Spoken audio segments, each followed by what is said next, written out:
Hi, it's Mark Bernard with the Bernard Institute for Cybersecurity of Excellence. I hope that you're having a great day. I hope that you've been enjoying the videos that I've been making.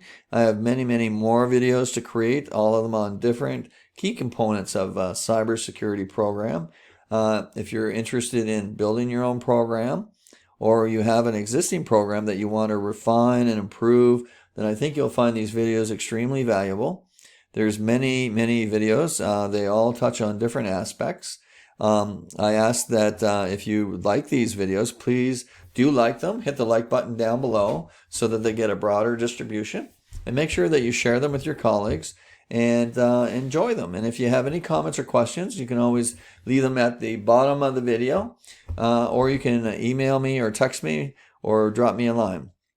So again, feel free to like them, register on the YouTube website or on my business website, and feel free to like them and share them with your friends, please. Thank you. Today we're talking about DIKW, and I'm going to explain it a little bit. I think DIKW is extremely valuable hierarchy that we can all learn something about. I think it helps us to better identify the type of information as we drill down into the information asset. In the previous video, I was talking about the valuation of information and the different types of information. And in this video, I'm talking about how to kind of separate what the different types of information are, data, information, knowledge, and wisdom, what they look like. And hopefully that will help you to identify and put a value on the type of asset that might be more important to your organization than some other information assets. So without further ado, let's carry on. So we're talking about data. Data leads to information, information leads to knowledge, and knowledge hopefully leads to wisdom. That's the idea. Okay, at the very beginning of the process of digitizing information and processing information, we generally have a large collection of information. In more recent times, we heard organizations talking about creating data lakes. And if we looked at some of the new technologies that are coming along and implementing new ways of processing information, they also use data lakes. So we have very broad spectrum of information or data, data available that may have little or no value. Okay, so raw data basically has zero value, and I take that position and I'll explain it. By the time that you're done with this video, I think you'll completely agree and understand where I'm coming from. Raw data is massive. There's so much raw data available on the internet. If I showed you some diagrams and some statistics on the amount of data that's being converted into digital format, it's mind-boggling. It's huge. So raw data is massive. In fact, I would say it's infinite. There's so much raw data. There's no end to the data, right? Number of data bytes exist in an infinite number of data bytes exist in the universe, in our cybersecurity universe, and we talked about the universe earlier in another video. If you haven't seen it, go check it out, and don't forget to like it, okay, and share it with your friends, please, if you enjoy it. At any given time, this data is random and unorganized, and that's so these are some important characteristics, I think, of the data, so that you understand there is a difference and what the difference is with them. Okay, so we take data, we take packets or bytes and bits of data, and we join them together and we connect them. So for instance, if we want to make an informational record about a person, we might start with their name, and then we might add their street address or their phone number, and then maybe we add something like a birth date or a social insurance number, and then all of a sudden it becomes personally identifiable information, right? But data is used to create informational records. Now, information does have a value, for sure, because information can be used for a number of different things. For instance, when you apply for a job, you use information. When you, take your test or your exam for your degree, there's information involved. Or when you register for a course online, there's information involved. So information can be used to establish some kind of a process, right? So information does have some value. Information is not as valuable as knowledge, though. And here's why I say that. Because knowledge is what happens after you take the data bytes, you connect them together, and you create informational records. And then all of a sudden you create some knowledge from that. Because what you do is you process those informational records. So for instance, you use SQL on a database. You want to find out all the people who are between the age of 25 and 35. Okay. Maybe you're doing this because your human resource department is looking at getting a new carrier for your pension plan. All right. So if you're looking for a new pension plan carrier, they need to know a lot of information about the makeup of your employees in order for them to give you a good estimate. So that knowledge can be used to create lesson learns or some new facts about this sampling of data or information rather. And what else can we use information to create new knowledge? Well, lots of things. We can create online surveys and learn about what people like or don't like. We do customer feedback all the time.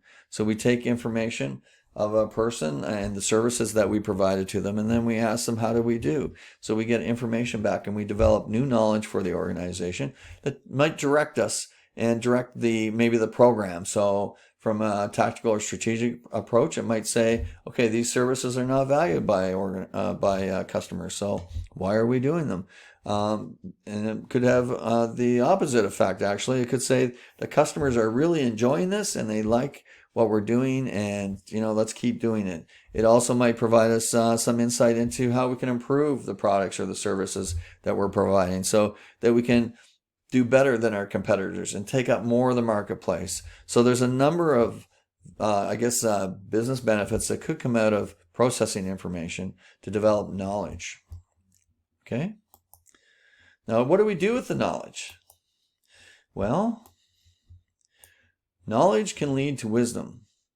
If we take enough of information, if we have somebody, let's say, who's worked in human resources for 10 or 15 years, or they worked in their particular field, maybe they're a lawyer, maybe they're a doctor, and they've applied the techniques, the knowledge that they learned from school, plus the experience of doing the on-the-job routine, and they've done this for years. Now, they've applied this knowledge over and over again, and what they've done is they've learned new things. They've developed new knowledge. So wisdom is greater than knowledge, based on the experience of applying knowledge over and over. A higher, more precise understanding for the use of knowledge has been achieved, and it also reduces the amount of errors. So in some cases you can apply knowledge and you can fail because knowledge is not perfect.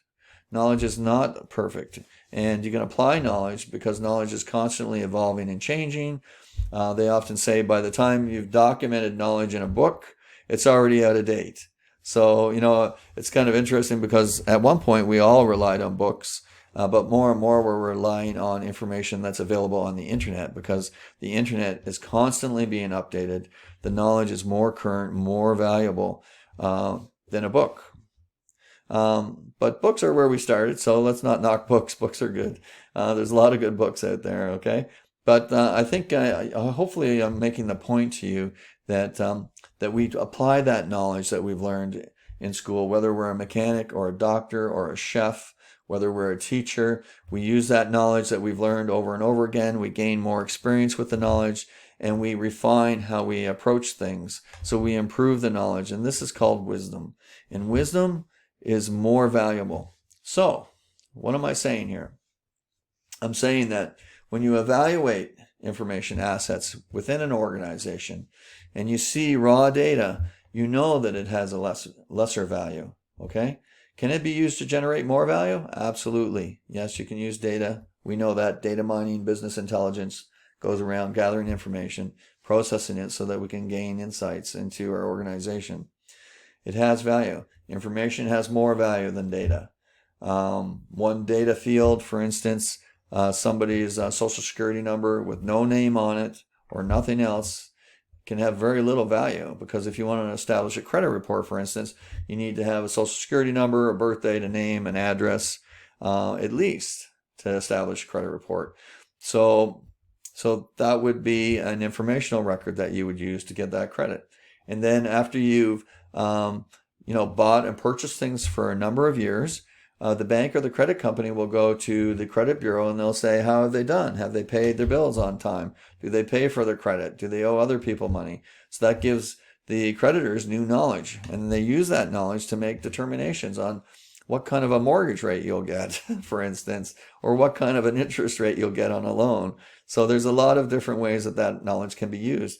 And of course, the bankers, over a period of time, when they see the type of people who are borrowing money from them and using their money, they can gain new wisdom from that. And they can say that certain products or services could be more profitable if we focused on that area more. And perhaps we do have some people with good spending habits, and so maybe we should offer them a little bit more and try and upsell them and get some more money out there so that we can gain more interest back from these people. So there's a number of things that you can do with wisdom that you can't do with knowledge, and there's a lot of things you can do with knowledge that you can't do with information alone.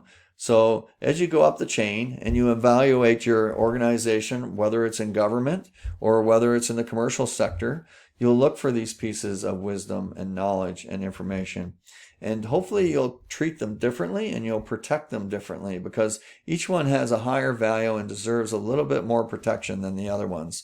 So for instance, wisdom, the board of directors, there's a lot of wisdom there. That your senior executive team, when they make decisions about how to run the organization or how they're going to do things for the next 1 year to 3 years to 5 years, that information has extremely a lot of value, because it helps provide insights and directions on how budgets will be created and how money will be used to generate more revenue or maybe expand the organization. So that type of strategic knowledge should be classified as restricted. If you have seen the video on my information classification schema, you'll see that we have a restricted level for very sensitive information. Well, knowledge can be very sensitive about an organization, and people who gain access, who hack into your environment, if they're looking for knowledge, that means, or wisdom rather, then that means that they may be trying to maybe short circuit your strategic plan. So if you're in a market where you sell air conditioners or cars or something of that nature, and you have some new plans on how you're going to remodel or redesign or where you're going to get your materials from, okay, that type of strategic knowledge and the wisdom that's behind it can be extremely valuable to your competitors. So you're going to protect that with a higher degree of sensitivity and security. If you're in the military, for instance, or you're in the health industry, and you have strategic plans on different parts of the world and how you're going to change people's attitudes and bring them into a line with the rest of the world, that information in the wrong hands could be dangerous. So you want to protect that information. So you use higher levels of encryption. You may have multiple layers of access to that information in order to make sure it doesn't fall into the wrong hands, as well as the knowledge that goes into developing your weapons or your devices or your equipment. If it falls into the wrong hands, they can use that knowledge to develop countermeasures and easily defeat your weapons. So all of that knowledge also has value, and it needs to be protected to the level of its value. So we talked about valuation, and certainly I think the DIKW hierarchy falls into the considerations around tacit and tangible or intangible and tangible valuation of information. I think you need to consider. And if you have any questions, drop me a line.